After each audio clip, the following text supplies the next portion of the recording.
श्री हरिवंश महाराज जी आपने सत्संग में संध्या के समय कुछ भी खाने को निषेध बताया था। आपसे निवेदन है कि संध्या का समय क्या है और इस समय हमें क्या करना चाहिए, क्या नहीं करना। हाँ, 45 मिनट आगे और पीछे सूर्य भगवान के अस्त होने के, उसको 48 समझ लीजिए। 2 घड़ी 24 मिनट, 24 दूनी 48, 2 घड़ी का समय संध्या का समझ लीजिए। कि जैसे इस समय 5:45 बजे डूबता होगा दिन, 5:45 बजे, तो 5:45 बजे के 24 मिनट घटाइए, 5:21, 5:20। हाँ, मान लो 5:20 से संध्या लागू हो गए। 6:10। 24 मिनट इधर और फिर अस्त होने के बाद 24 मिनट, 5:45 के बाद 24 मिनट जोड़िए, 6:10 मतलब 6:10 के ये 5:20 से लेकर और 6:10 तक बीच में जैसे भोजन है, स्वाध्याय है, सहवास मैथुन है, ये सब क्रियाएं मना की गई हैं।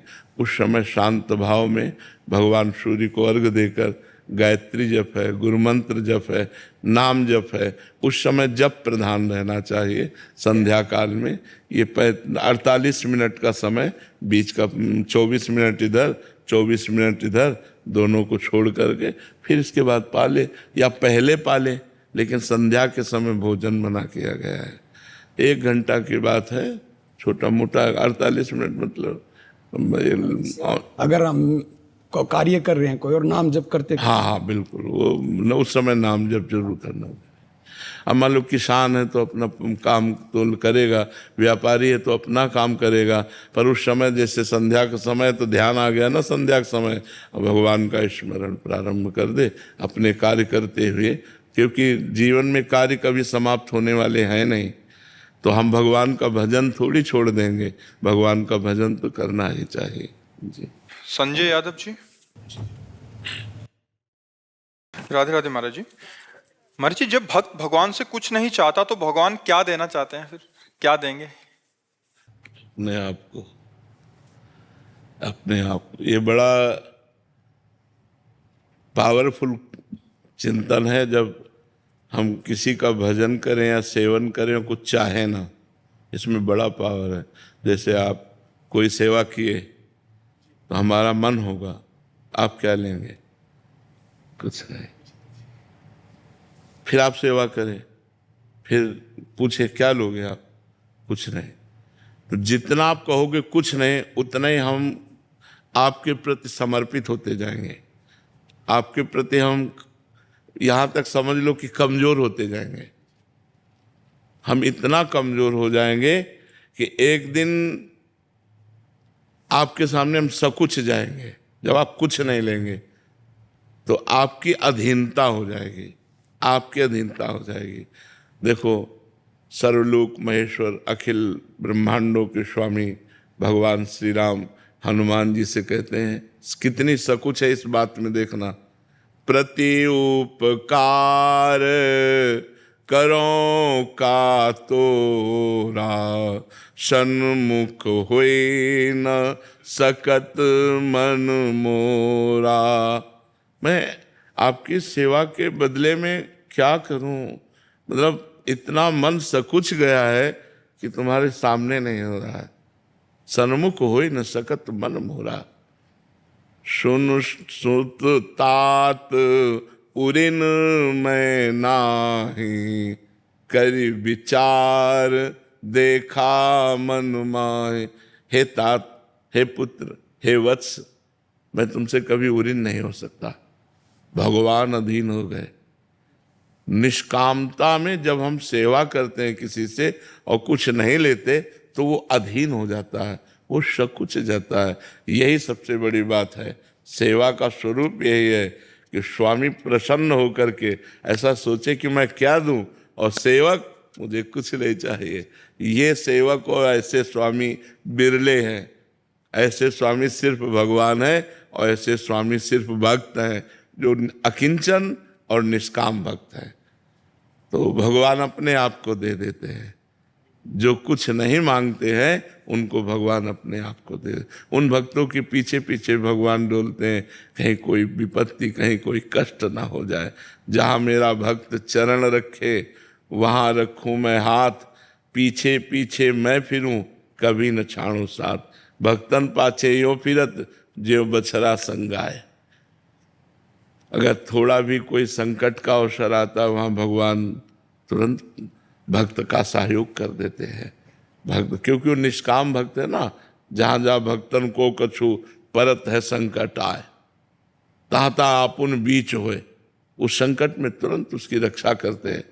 तो बहुत उत्तम भक्ति है जिसमें भगवान से मांगा न जाए, पर हम लोग ऐसे मांगता है कि भक्ति थोड़ी है और मांग बहुत ज्यादा है। मतलब बहुत विचित्र संसार का स्वरूप है। और भगवान ने 10 बार आपकी बात पूर्ण कर दी है और 11वीं बार पूर्ण ना करें तो श्रद्धा खत्म, ऐसी भक्ति है। 11वीं बार अगर हमारी बात ना पूर्ण करें तो श्रद्धा खत्म हो जाए। ऐसी बहुत नाजुक भक्ति है। भक्ति बहुत बलवान और पुष्ट होनी चाहिए, वो निष्काम भक्ति होती है।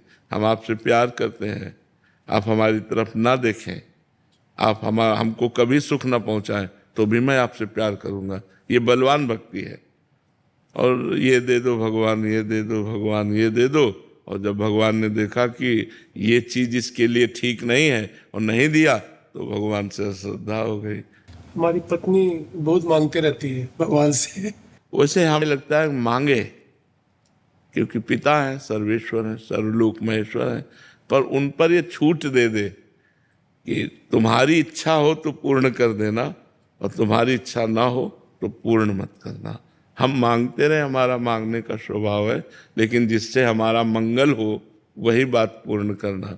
तो हम भगवान को छूट भी तो दे दें, अब ये होना ही चाहिए तो ऐसा फिर नहीं। भगवान सेवक थोड़े, वो स्वामी है, वो देखेंगे। जैसे छोटा बच्चा माँ से कहता हम चाकू से खेलेंगे, तो चाकू से थोड़े, वो बहुत बिरज जाए, क्योंकि वो जानती है कि चाकू से खेलना चलेगा, अपने मार लेगा। ऐसे ही भगवान से यदि हम माया मांगे और भगवान देख रहे हैं कि इससे इसका मंगल हो जाएगा तो फिर देंगे नहीं, चाहे जितना रो, क्योंकि भगवान मंगल भवन है, वो अपने भक्त का मंगल ही करते हैं। सर्वशक्ति उपाध्याय जी। राधा वल्लभ श्री हरिवंश महाराज जी। गुरुदेव, जब मेरे जीवन में प्रतिकूलता थी तब नाम जप निरंतर चल रहा था, परंतु जब से जीवन में अनुकूलता आई है एवं माया के प्रभाव से समाज में प्रशंसा रूपी सम्मान मिला है, कभी कभी तब मेरा भजन नहीं बन पा रहा महाराज जी। हाँ, इसीलिए सम्मान को विष कहा गया है, अपमान को अमृत कहा गया है। अनुकूलता को और प्रतिकूलता को दोनों को समान करके भजन किया जाए तो बात बन जाएगी। देखो, अनुकूलता रहेगी नहीं। जब प्रतिकूलता नहीं रही थी तो अनुकूलता कैसे रह जाएगी। जैसे दिन है तो रात आएगी, रात है तो दिन आएगा। ऐसे हमको अनुकूलता में डट के भजन करना चाहिए कि प्रतिकूलता को सहने की सामर्थ्य आ जाए। और प्रतिकूलता में भजन तो होता ही है भक्त का, क्योंकि वो भगवान के सिवा और कोई आश्रय नहीं रहता। अनुकूलता में थोड़ा मन मनोरंजन में लग जाता है, तो उसी को संभाल लो, अनुकूलता में संभाल लो तो बढ़िया बात। अगर हमारा अनुकूलता में भजन बन रहा है डट के, तो प्रतिकूलता में स्वाभाविक भजन बनेगा। कुछ लोगों का कहना होता है कि अनुकूलता में भजन होता है, प्रतिकूलता में छूट जाता है। बस सिद्धांत है, यदि अनुकूलता में भजन करोगे तो प्रतिकूलता में और गाढ़ भजन होगा, क्योंकि भगवान के सिवा कोई हमारा आश्रयदाता है नहीं, तो हम और भगवान का भजन करते हैं। तो जहाँ सुख सामग्री आती है वहाँ भगवान को भूल जाते हैं। तो ऐसी असावधानी ना करें, सुख में और भजन करें, नियम पूर्वक भजन करें, तो हम विपत्ति पर विजय प्राप्त कर लेंगे। जो कल आने वाली है उस पर हम विजय प्राप्त कर लेंगे। गुरुदेव भगवान कृपा करें कि मेरा नाम जप पुनः आप खूब नाम जप में लगो जी। जतिन सैनी जी।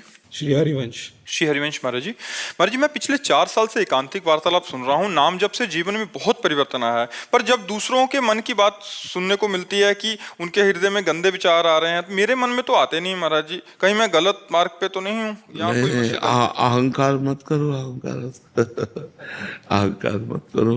कि मेरे मन में गंदे विचार नहीं आते, ऐसे अहंकार न करो। अलग अलग धरा है। मानो जैसे ये भजन कर रहे हैं, इनको 4 साल हुए, लेकिन आप 10 साल पूर्व जन्म में भजन कराए हैं, और इस साल में अभी सुना और जागृत हो गया, भजन शुरू हो गया, तो आपका 10 साल पीछे का है ना, तो जुड़ गया ना, तो आप आगे चलोगे। तो आप आज से आगे थोड़ी चल रहे हैं, पीछे भजन हुआ है, वही जागृत हुआ है। तो पीछे जो लड़ाइयाँ लड़ी वो आज लड़ रहा है, तो वो जब आज का अनुभव बताएगा तो आपको लगेगा कि हमारे, तो आपका 10 साल का पीछे का स्टॉक है। समझ पा रहे आप? तो अहंकार न करे, दैन्य भाव से रहे कि भगवान की बड़ी कृपा है जो हमारे अंदर कोई विकार नहीं आ रहे और नाम जप में बड़ी प्रीति हो रही, शांत भाव से चले। और जो जप रहा है और जिसके मन में विकार आ रहे हैं, भगवान उन पर भी कृपा करेंगे, आज नहीं तो कल उनका भी हृदय निर्मल हो जाएगा, क्योंकि नाम जब चल रहा है तो निर्मल तो हो ही जाएगा। तो ऐसे अहंकार कभी न करे कि मेरे हृदय में कोई दोष नहीं है। ममता रानी जी। राधे राधे महाराज जी। महाराज जी, मनुष्य जीवन में आने वाली परिस्थितियों के समय भी जब उसे चारों तरफ अंधकार ही दिखाई दे, तो नाम सुमिरन भजन आदि उस समय कैसे संभव है महाराज? क्यों नहीं, उस समय तो बिल्कुल ऐसे संभव है जैसे तूफान आ जाए, पहाड़ का आश्रय ले ले। तूफान आ जाए और पहाड़ का आश्रय ले ले, तो ऐसे ही जब कोई आश्रय नहीं दिखाई दे रहा, तभी तो चकाचक आश्रय भगवान का होता है।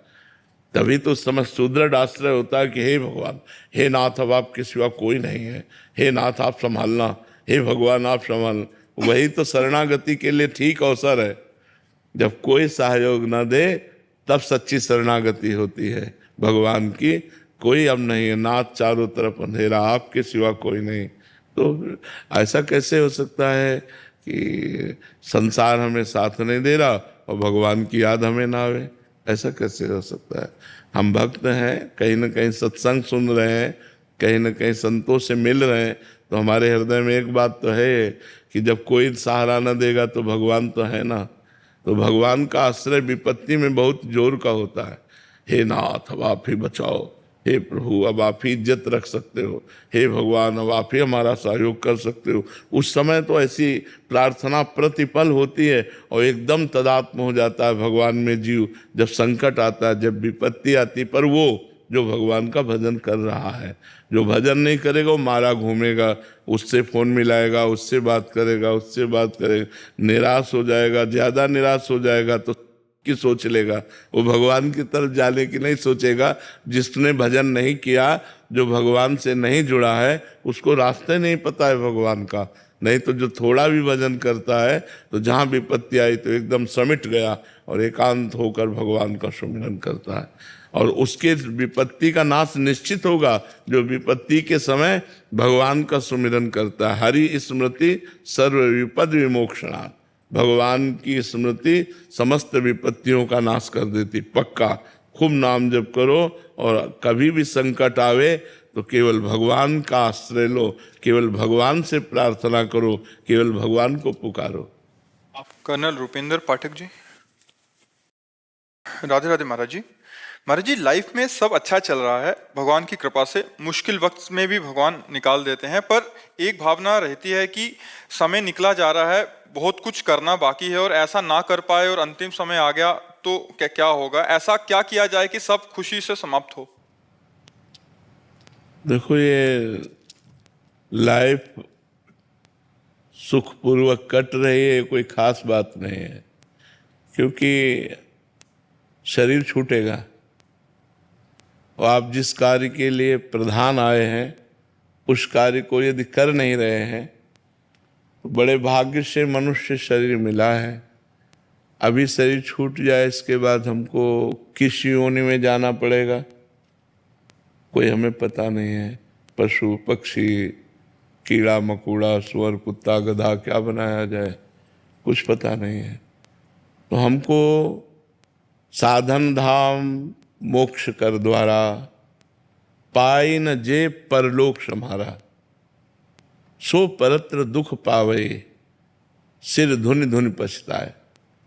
मनुष्य शरीर से ऐसा साधना किया जाए कि कम से कम मुझे अगला जन्म फिर मनुष्य का तो मिले। अन्य योनियों में तो न जाना पड़े। कितना दुख है अन्य योनियों में, बहुत दुख है। अपने तो थोड़ा कहीं दर्द हो जाए, पीड़ा हो जाए तो डॉक्टर से मिल सकते हैं, लेकिन जंगलों में पशु पक्षी हैं, घाव हो जाता है, कांटा लग जाते हैं, बीमारियां आ जाती हैं, उनको कौन देखता है। मान लो पालतू पशु की तो औषधि पालने वाला करवा दिया, लेकिन जो जंगलों में है, जो बहुत सी ऐसी योनियां हैं। बहुत अच्छा हम खान पान, रुपया पैसा, मकान एकत्रित सब कर लिए, लेकिन जब शरीर छूटेगा तो कुछ साथ नहीं जाने वाला। तो जो साथ जाने वाला है उस पर हम ध्यान दें कि वो भी हमारे जीवन में होना चाहिए। जैसे ये भी आवश्यक है तो वो भी अति आवश्यक है। हमारा परिवार है, उसके पोषण के लिए धन चाहिए। धन के लिए हमें राष्ट्र सेवा रूपी नौकरी मिली है, उससे हमें धन मिलता है, परिवार का पोषण होता है, और एक सम्माननीय नौकरी है, कोई साधारण नौकरी नहीं है। जो आर्मी की है ये बहुत सम्माननीय है। जो सैनिक अपने प्राणों को बलिदान करके बॉर्डर पर हर कष्ट सह रहा है, उससे बड़ा हम दो ही को सम्मान करते हैं अधिक, संत और सैनिक। जो संत तपस्या पूर्वक जीवन व्यतीत करके अपने जीवन की तपस्या समाज को देते हैं, ऐसे ही सैनिक अपने परिवार का प्रेम छोड़कर, राग छोड़कर, सुख सुविधा छोड़कर वो बॉर्डर पे हम चैन से सोते हैं, वो रात में जगता है, वो गोली खाने के लिए तैयार है, इसलिए हम उसका सम्मान करते हैं। तो बहुत शानदार आपकी नौकरी भी है, बहुत सम्माननीय नौकरी है। बस नाम जपना शुरू कर दीजिए। अगर नाम चल जाए तो परलोक संभल जाएगा नाम से, और इस लोक में तो भगवान ने बना ही दिया। अब अगला हमारा जो जन्म हो, एक तो हो ना, और अगर हो तो फिर मुझे भारत में मनुष्य शरीर मिले और फिर मैं साधना करके भगवान को प्राप्त हूँ, अपने राष्ट्र की सेवा करूँ। इसलिए नाम जप जरूर कीजिएगा। भगवान का नाम जब केवल अगर चल रहा है तो और पूजा पाठ ना भी होगा तो सब ठीक हो जाएगा। नाम जप से सब ठीक हो जाता है। हाँ, नाम जप से अंतिम समय अपने पुत्र को पुकारा अजामिल ने नारायण, तो उसका कल्याण हो गया। हम जानबूझकर नारायण नारायण जपेंगे, हमारा कल्याण नहीं हो जाएगा, पक्का हो जाएगा। इसलिए नाम जप कीजिए। जो आपको नाम प्रिय हो भगवान का, वो नाम जप कीजिए। आयुष जी नेपाल से। राधे राधे। राधे राधे महाराज जी। महाराज जी, मेरा स्वभाव थोड़ा हास्य प्रिय है। मुझे लोगों को हंसाना और उन्हें खुश देखना अच्छा लगता है, इसलिए मैं उन्हें हंसी मजाक की बातें बताता हूँ। लेकिन कई बार लोग मेरे इस स्वभाव को हल्के में ले लेते हैं। वे मजाक में कुछ भी कह देते हैं और मैं कुछ नहीं कहता, क्योंकि मुझे लगता है कि अगर जब तुम मजाक करके हंसाते हो, वो मजाक कर दे तो क्या परेशानी है? तुमको भी हंस देना चाहिए, नहीं, बुरा नहीं मानना चाहिए। देखो, अगर हमारा विनोदी स्वभाव है तो हम किसी न किसी का उपहास करेंगे ना, तभी तो हंसी होगी। किसी न किसी वस्तु, व्यक्ति, स्थान, उसका उपहास करेंगे। अगर कोई हमारा उपहास कर देता है तो जैसे महाराज जी, मैं किसी का उपहास नहीं करता हंसाने के लिए। बातें बातें में जो उस सिचुएशन के अनुसार ये कह रहे हैं मेरी बातों को फिर वो हल्के में ले जाते हैं, उन नहीं तो गंभीरता नहीं लेते। कोई वेदांत की बात थोड़ी कि आपकी बहुत गहरी बात है। हल्की बात तो है, हंसाना हल्की बात तो है ना। वेदांत की बात, जो शास्त्र की बात है, वो हल्की बात नहीं है, उसे गहराई से समझना चाहिए। हंसी मजाक की बातों को गहराई से थोड़ी लेना चाहिए। आप गहराई से ले रहे हो, इसलिए आपको लगता है सामने वाला हल्की बात हमारी करके हमको नीचा समझ रहा है। आप गहराई से ले रहे हो, आपको नहीं लेना चाहिए। सामने वाला यदि हमारा विनोद कर रहा है, हमारा मजाक उड़ा रहा है, तो हमको भी हंस देना चाहिए। अपने को अपनी मस्ती में रहना चाहिए। दूसरा हमें क्या कह रहा है ऐसा देखोगे तो मस्त नहीं रह पाओगे। दूसरा उसकी मति है, उसकी बुद्धि, उसकी खोपड़ी है, वो अपना काम कर रही, हमारी खोपड़ी जो काम कर रही, हमको अपने में मस्त रहना चाहिए। ठीक है ना? नाम जब करते हो, हाँ, बहुत सुंदर है। प्रभात राय जी, वाराणसी से। राधे राधे महाराज जी। राधे राधे महाराज जी। महाराज जी, मैंने पुलिस की सेवा में आने से पूर्व श्री रामचरितमानस पर हाथ रखकर कसम ली थी कि जीवन में रिश्वत नहीं लूंगा। अभी तक निर्वहन भी कर रहा हूं, परंतु अनेकों लोग समझाते हैं कि अगर कोई व्यक्ति खुशी से दे रहा है तो लेने में क्या जाता है। हम एक सैनिक है, जो समाज की सुरक्षा के लिए हमें सरकार वेतन देती है। खुशी से कोई हमको दे दे तो कोई हम तीर्थ पुरोहित थोड़ी कि कोई खुशी से दे दिया। हम एक सैनिक है। खुशी से वही देगा जो दोषों को छुपाना चाहता है और निर्दोष को फंसाना चाहता है, वही खुशी से देगा। निर्दोष कभी आपको पैसा नहीं देगा, देगा तो दोषी ही देगा। क्यों? आप विचार करके देखो, जब हम निर्दोष हैं तो हम आपको पैसा क्यों देंगे? लेकिन जो दोषी होगा ना, वो आपकी बुद्धि को भ्रष्ट कर देगा और वो आपके परिवार में बड़ा कुप्रभाव लाएगा। कभी नहीं। जैसे आप बोले ना, ऐसे एक ऑफिसर थे, पुलिस ऑफिसर, तो उन्होंने कहा कि मैंने जब से आपका सत्संग सुना तब से मैं कसम ले लिया हूँ कि कभी घूस नहीं लूँगा। और मेरे अधिकारी मेरे ऊपर जोर डालते हैं तो हमका ये वीडियो पड़ जाएगा आप जैसा। बोले मुझे इसकी कोई परवाह नहीं, हमका सस्पेंड कर दे जाओ। बोले 3 बार हो चुका हूँ सस्पेंड। बोले मुझे इसकी कोई परवाह नहीं है, अब मैं कसम खाता हूँ कि आजीवन कभी घूस नहीं लूँगा। तो ऐसे हमारे वंदनीय राज कर्मचारी होते हैं जो ऐसा नियम लेते। जैसे आपने कहा रामचरितमानस पर हाथ रखकर, बहुत धन्य है, जीवन धन्य है। आप अपना जो कर्तव्य कर्म कर रहे हैं ना, यही पूजा है। पर ऐसे लोगों को प्यार बहुत कम मिलता है, क्योंकि संसार में आप जैसे लोग बहुत कम पाए जाते हैं। आप लोगों को उपहास ज़्यादा मिल सकता है, नीचापन दिखाया जा सकता है। आजकल जैसा हवा चल रही हो वैसे बहो, तब तो लोग सम्मान करेंगे। लेकिन ऐसी स्थिति में भगवान सम्मान करेगा। और जिसको भगवान प्यार देता है वही वास्तविक प्यार है। ये छल कपट लोग, कपटी लोग प्यार करें तो उससे क्या फ़ायदा? भगवान प्यार करें, यही सबसे बड़ी बात है। तो आप अच्छे से चलिएगा, कोई खुशी से देवी तो नहीं लेना है। छोटे अधिकारी जो होते हैं उनको बड़े अधिकारियों से बहुत दबना पड़ता है, और बड़े अधिकारी जैसा आदेश करते हैं और ना चाहते हुए उनको पालन करना पड़ता है। लेकिन वो बहादुर होते हैं जो स्वयं कभी घूस नहीं लेते, स्वयं कभी अधर्म का पैसा नहीं लेते। धन्यवाद है, ऐसे बहुत से ही होंगे। हम उनको धन्यवाद देते हैं जो धर्म से चलते हैं, कभी घूस नहीं लेते, कभी निर्दोष को दंड नहीं देते और दोषी को बख्शते नहीं। ये बहुत अधिकार, अपने अधिकार के अनुसार चले तो बहुत समाज की सेवा हो सकती है। बहुत दोनों के फल में क्या अंतर होगा? एक नहीं ले रहा, खुशी से दे रहा है, और एक ले रहा है, इसका और इसका क्या होगा? हाँ, जो ले रहा है, अब हम कैसे तुम्हें बताएं? चलो के परिवार के पूरे सदस्यों की फोटो लीजिए और उनके परिवार की जानकारी कीजिए कैसे चल रहे हैं। और जो नहीं ले रहे हैं, आप उनके परिवार की जानकारी कीजिए। परिवार के लिए तो अर्थ लिया जाता है। हम प्रायः देखा है, बड़े बड़े अधिकार के पदों में अगर आपने घूस अधिक ली है तो आपको अंत में रोना पड़ेगा, और अंत में आपको विनाश अपनी आंखों से देखना पड़ेगा। अपनी आंखों से सब कुछ नष्ट होते हुए आपको दिखाई देगा। इसलिए बहुत होश में रहना चाहिए। घूस, बेईमानी, अधर्म का पैसा परिवार को बहुत हानि पहुंचाता है, और अपने तो जलेंगे ही क्योंकि अपना कर्म है। इसलिए बहुत धन्यवाद है। आप नमक रोटी खाओ, भले साइकिल से चलो, लेकिन जो हमारी सरकार फीस देती है, पेमेंट देती है, उसी से अपना गुजारा करो। अन्य पैसे लेने की कोशिश मत करो, तो आजीवन तुम बादशाह रहोगे, अपने मन के बादशाह रहोगे। तुम्हें कभी अपना मन तुम्हें गिलानी में नहीं लाएगा। तुम्हें रहेगा ठीक है, हम अपने बच्चों की कामनाएं पूर्ण नहीं कर सकते, अपने परिवार को VIP नहीं दे सकते भोग सामग्री, लेकिन मैं धर्म से चला हूँ।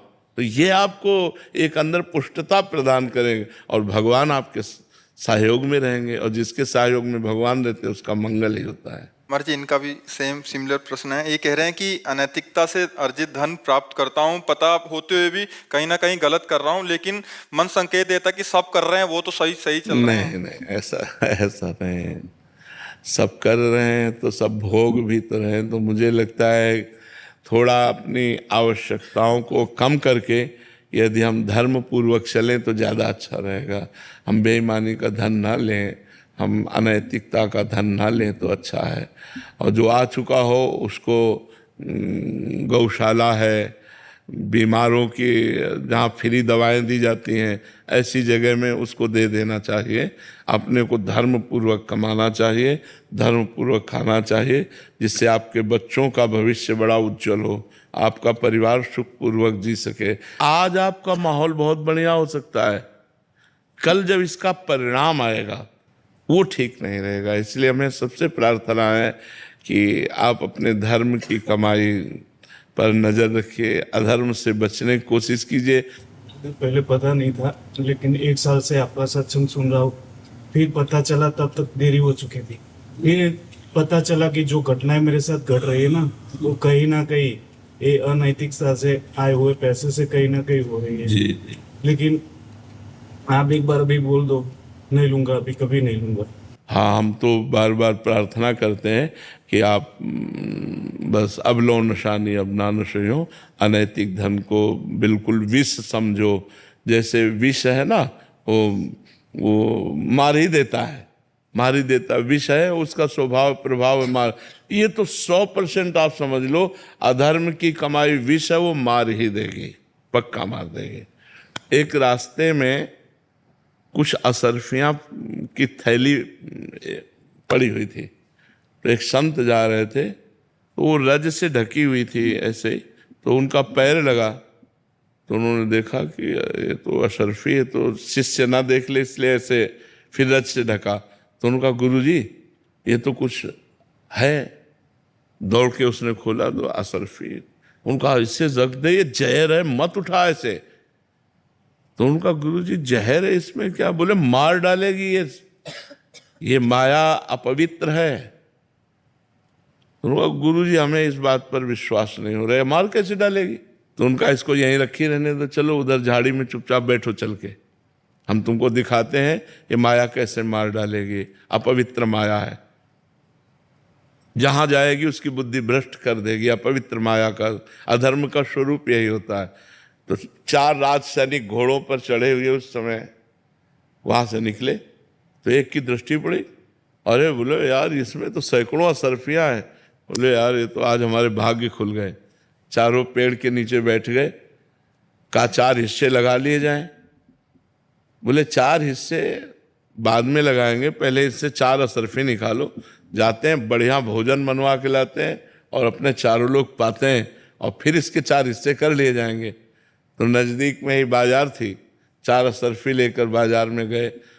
उन दोनों ने विचार किया जो बाजार गए कि यार उसके 4 हिस्से क्यों, 2 हम और तुम।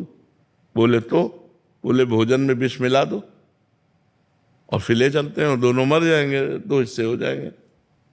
ठीक है, वो स्वयं तो अच्छा भोजन पाए और 2 के लिए जहर युक्त भोजन बनवा के लाए। उधर दोनों ने विचार किया इसके 4 हिस्से होंगे। बोले तो, बोले आते ही गोली मार दो 2 को और इसके 2 हिस्से कर लेते हैं। बोले ठीक है। तो जो ही दोनों भोजन लेकर के आए, सो ही दोनों को शूट कर दिया। और उनका यार मार तो दिया ही, भोजन पा लेते हैं आराम से, फिर हिस्सा करके चलते हैं। भोजन निकाला, दोनों पाए, दोनों मर गए। बाबा जी ने अपने शिष्य से कहा, देखा मार डाला ना, भाग यहां से, इसको मत उठाला।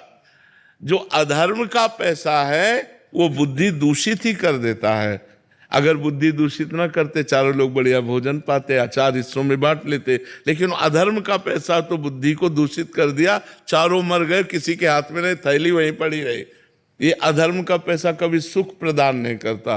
पत्नी, पुत्र, परिवार में कहीं ना कहीं अशांति, कहीं ना कहीं विक्षेप, कहीं ना कहीं विच्छेद, प्रेम विच्छेद, ये सब करता है। इसलिए हमें लगता है नमक रोटी खाए और बिना टेबलेट के सोना सीखे, चैन से सो जाए, और अधर्म का पैसा लाए और मानसिकता विक्षिप्त रहे, सो ठीक नहीं है। अमन जी दिल्ली से। राधे राधे महाराज जी। महाराज जी, नाम जब केवल भगवत प्राप्ति के लालच से किया जाए तो भगवत प्राप्ति हो जाएगी? और भगवत प्राप्ति की इच्छा बहुत जन्मों की पवित्रता के बाद होती है। या तो किसी महापुरुष का सानिध्य मिल जाए तो इसी जन्म में भगवत प्राप्ति की इच्छा प्रबल हो जाए। नहीं, भगवत प्राप्ति की इच्छा नहीं होती, भोग और ऐश्वर्य प्राप्ति की इच्छा होती है, मान सम्मान की इच्छा होती है। भगवत प्राप्ति की इच्छा तो किसी बिरले के हृदय में होती है। बहुनाम जन्म नामन्ते, बहुत जन्मों के बाद कहें उसको ये मुमुक्षुता प्राप्त होती है कि मैं मुक्त हो जाऊं, मैं संसार से मुक्त हो जाऊं, मैं भगवान को प्राप्त हो जाऊं। ये अनेक जन्म संसिद्धि, अनेक जन्मों से जिसकी साधना होती रही है। नहीं तो भोगेश्वर प्रसक्ता नाम तया प्रहत चेतसाम व्यवसायत्मिका बुद्धि समाधो न विधीयते। जो भोग और ऐश्वर्य ने चित्त का अपहरण कर लिया है, वो ये कभी संकल्प ही नहीं कर सकते कि मुझे भगवत प्राप्ति हो। उनकी बुद्धि में आता ही नहीं कि मैं भगवत प्राप्ति करूं। मरना है तो सबको एक दिन, लेकिन मौत से जी लेते हैं, उनकी बुद्धि ऐसी रहती है। और जो पवित्र बुद्धिमान होते हैं कि एक दिन मरना है, मरने के बाद पता नहीं किस योनि में जाना पड़े, मुझे इसी योनि में अपने उद्धार का उपाय कर लेना चाहिए, क्योंकि अन्य योनियों में साधना नहीं हो सकती, केवल मनुष्य योनि में होती है। और भगवान नाम से निश्चित परम पद की प्राप्ति हो जाएगी, निश्चित भगवत प्राप्ति हो जाएगी यदि हम खूब मनोयोग से नाम जप करें। एकमात्र नाम का आश्रय ले लो, सब पार हो जाएगा। कलयुग केवल नाम आधारा, सुमिर सुमिर भव उतर है पारा। केवल नाम आधार है। कृतयुगे ध्यायते विष्णु त्रेतायाम यजते मखई द्वापरई परिचर्यायाम कलौ तद्धर कीर्तनात्। कलयुग में सिद्ध बात है कि भगवान के नाम कीर्तन और नाम जप से भगवत प्राप्ति हो जाती है। खूब नाम जप कर। अरिजीत जी हिमाचल से, राधे राधे महाराज जी। महाराज जी, राधा नाम जब हम जोर जोर से बोलते हैं, राधा नाम जब हम होठ बंद करके जीभ से बोलते हैं, और राधा नाम हम जब मन से बोलते हैं, कौन सा सर्वश्रेष्ठ है? देखो, पहले साधक को सर्वश्रेष्ठ के चक्कर में नहीं पड़ना चाहिए। हम राधा नाम ले रहे हैं, यही हमारे सौभाग्य की बात है। चाहे हम जोर से बोल के ले रहे हो, चाहे हम उपांशु ले रहे हो, चाहे हम मानसिक ले रहे हो। ये तो पहला उत्तर। दूसरी बात यह है कि जब हम मन से जपते हैं तो हमें आनंद की धीरे धीरे अनुभूति होने लगती है। जैसे हम राधा राधा राधा राधा राधा, तो मन कहीं भाग रहा है, वाणी से नाम उच्चारण कर रहे हैं या उपांशु में जप रहे हैं। मानसिक जब वास्तविक मानसिक जप होने लगता है तो सामने राधा नाम लिखा है और उसी राधा नाम में तो उसको एक आनंद मिलता है। जब आनंद मिलने लगेगा तो फिर वो डूबने लगेगा, और जब डूबने लगेगा तो स्थिति आने लगेगी। तो मानसिक जप तो सर्वश्रेष्ठ है ही, उसको कहना ही क्या है। पर अपने को अभी इस चक्कर में नहीं पड़ना चाहिए। अपने को अभी ये देखना है कि नाम चल रहा है कि नहीं। कभी मानसिक चल रहा है, कभी उपांश चल रहा है, कभी वाचिक चल रहा है, क्योंकि हमारी एक जैसी स्थिति नहीं रह सकती। हमारी स्थिति अभी नवीन साधक है, माया मलिन स्वभाव है, तो कहो 5 मिनट मन लगे और फिर हट जाए। जब हट गया तब हम जबान से शुरू किया राधा राधा राधा राधा राधा। तो हमें नाम में रहना है, हठ पूर्वक हमको नाम जप करना, ये बात पकड़नी है। हमें ये नहीं देखना चाहे मन से जपना पड़े, उपांश से जपना पड़े, वाचिक जपना पड़े, चाहे जैसे हो, हमें नाम में लगे रहना है। पहला अगर ऐसा स्वभाव बना लोगे तो आगे फिर मानसिक तो स्वाभाविक चलने ही लगेगा। प्रतिमा जी, राधे राधे महाराज जी। महाराज जी, चाहे कितनी भी प्रतिकूल परिस्थितियां हों, कितनी बड़ी समस्या हो, उसे कैसे अनुकूल बनाएं ताकि हम उस परिस्थिति से बाहर निकल पाएं? भजन। जब तक भजन नहीं करोगे तो बातों से विपत्तियों पर विजय प्राप्त नहीं किया जा सकता।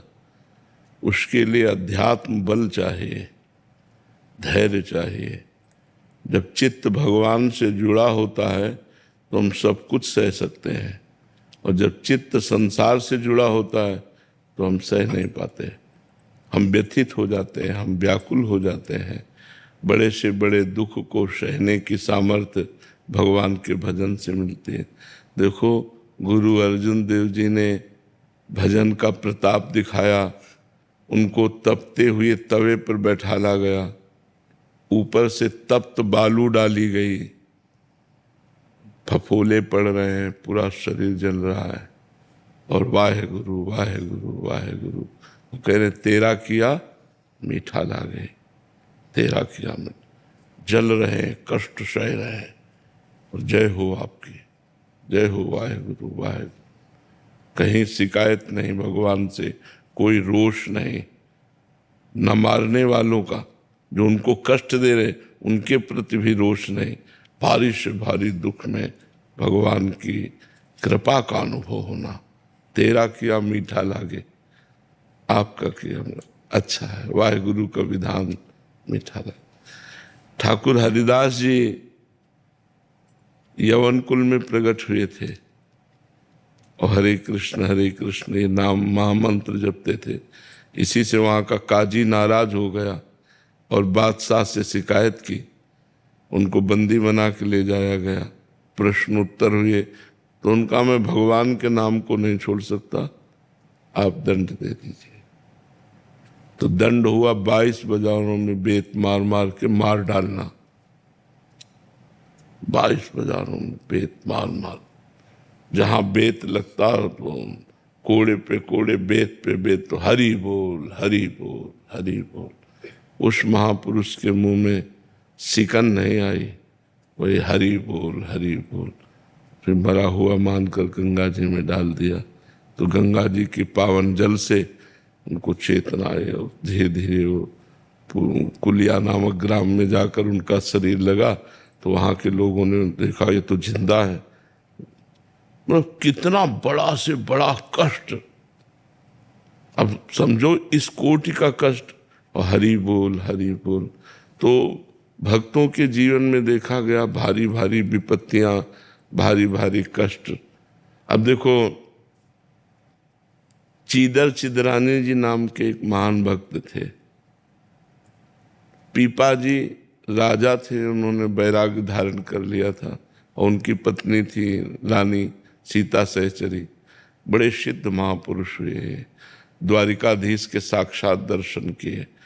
तो जब द्वारिकाधीश के दर्शन करके तो उनके मन में भगवान के महान भक्त प्रशंसा सुनी थी चीदर चिदरानी जी की, तो उनके दर्शन के लिए गए।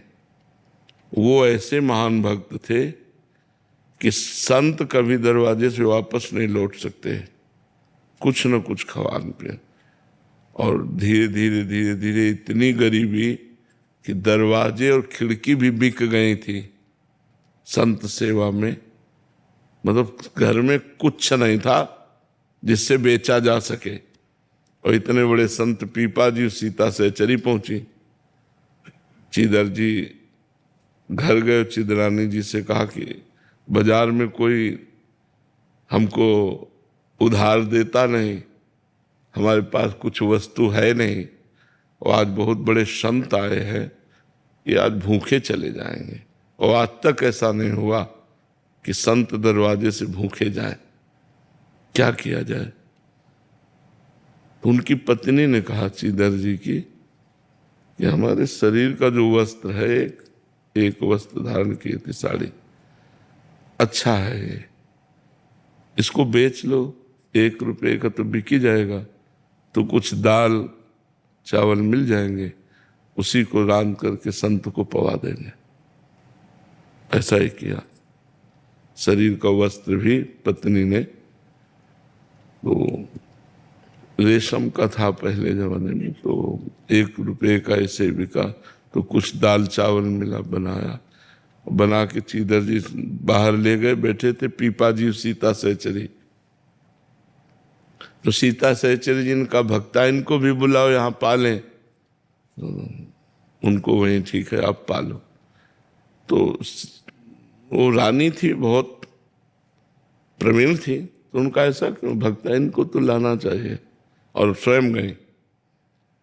तो वो उनकी जो दशा थी, आंसू चल रहे थे, भगवान का नाम चल रहा था, वो कह रहे थे भगवान आप कितने कृपालु हो। देखो ऐसी परिस्थिति में कृपा का अनुभव कर रहे, कितने कृपालु हो कि आज संत को भूखा नहीं जाने दिया, आपने व्यवस्था कर दी। समझो वो भगवान की कृपा दे। सीता सहचरी जी गई, उन्होंने कहा भक्ताइन जी तो भगवान के प्रेम में डूबे। तो कहा आप रसोई में निर्वस्त्र बैठे। तो उनका हमने सोचा था कि जब आप मिलोगी तो श्री कृष्ण की चर्चा करोगी, क्योंकि द्वारिकाधीश का साक्षात दर्शन करके आ रहे हो। क्या इस मरण धर्मा शरीर की बात कर दी। सीता सहचरी जी पीपा जी के पास गए, बोले इनके यहाँ एक दाना अन्न खाने के लिए नहीं है, वस्त्र बेचकर हम लोगों को भोजन पवाया है। देखो, एक है कि कोड़ों की मार, बेतों की मार सहकर भी हरि नाम बोल रहे हैं, एक है कि एक तरह से उनके शरीर को भयानक पीड़ा दे करके तो भी वो